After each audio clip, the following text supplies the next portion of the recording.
All right, Align Technology. This is the latest company heading for the exits in California, leaving San Jose for Arizona. While the stock is down about 1.7% right now, Align joins very big names from Oracle to Tesla, Hewlett-Packard Enterprises in leaving the Golden State, or at least expanding beyond and not choosing California. The mayor of San Jose warning state legislators, you better wake up before it is too late. That mayor is San Jose Mayor Sam Liccardo. He joins us live now. Isn't this all just a situation where they're being taxed to death and they just can't deal with it anymore, Sam? Well, Liz, good to be with you.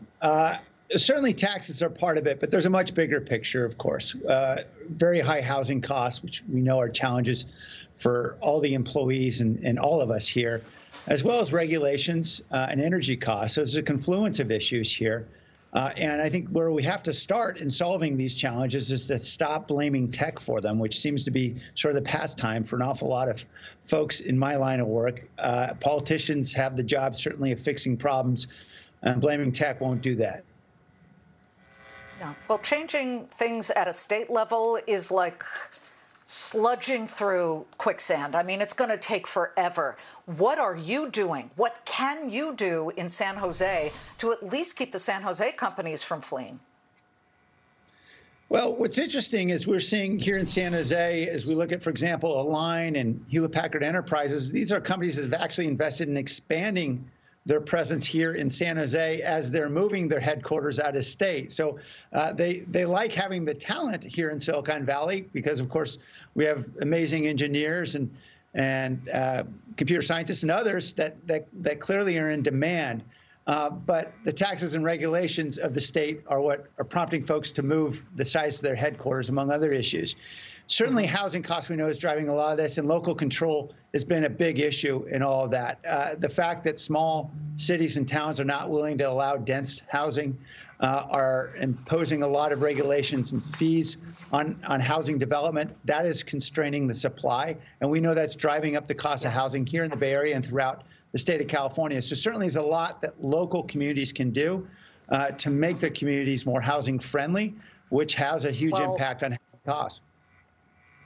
I do have to say, though, you know, Tesla was vulnerable and to leave, and we watched this happen on a national level here at Fox Business when it was having an argument with the California legislators over, you know, it was partly pandemic issue and some of the regulations there, but Greg Abbott, who of course is the governor of Texas, saw this and immediately threw up a tweet. This was a while ago, but basically he was like, come on down, Elon Musk. You could save billions in taxes if you move its headquarters to Texas.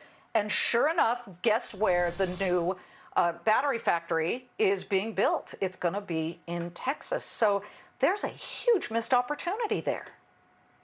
Well, certainly. And look, Elon Musk and other billionaires may flee. That's not going to ruin Silicon Valley. What would ruin Silicon Valley is we're no longer the place where young innovators and fast-growing small companies want to be and grow. And that's what I'm really most concerned about. And certainly, there's no question that large, mature companies, whether it's Tesla or any of the other many great tech companies we have here in the Valley, are going to continue to grow in other states, and we expect that. What we have to do is reduce the barriers to entry for those innovators who aren't the Teslas, because that's really where the future of Silicon Valley is and where it has always been, is with those who want to innovate and grow. New York is having the exact same situation, Sam. In fact, we just talked to John Oranger. He founded Shutterstock in Silicon Alley here in Manhattan. He did not stick around, and now it's not that he's moving Shutterstock, he is starting an incubator in Miami and not here in New York City. And that, I think, is what we're talking about. He was just on the show saying, forget it, you know, he's leaving and he's going to start up a bunch of things and attract the very talent that you're talking about. Well, you know, that is, by the way, a very challenging enterprise. Talent just doesn't magically land because somebody announced they want to launch a fund or because, you know, a mayor or a governor says. Yeah, but it hey, will if housing is cheaper in Miami than the Valley. I mean, Palo Alto, Silicon Valley, San Jose. Yeah, absolutely. And you know, the Valley has really thrived because we have been a place that has really been welcoming those who maybe the non-traditional, those who think differently, those immigrants certainly who have built this valley. And my great fear is that we become a place that imposes barriers to entry for many of those, often financial barriers, but also cultural barriers. And frankly, the tone matters and how we deal with tech.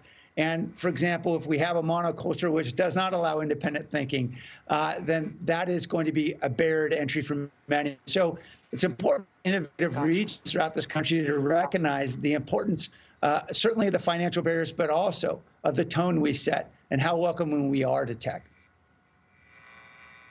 I want you running my town one day, although I love our mayor here in Edgewater, New Jersey, Mike McPartland, former oil trader. Sam, good luck to you. Hold on to those companies if you can. Sam Liccardo.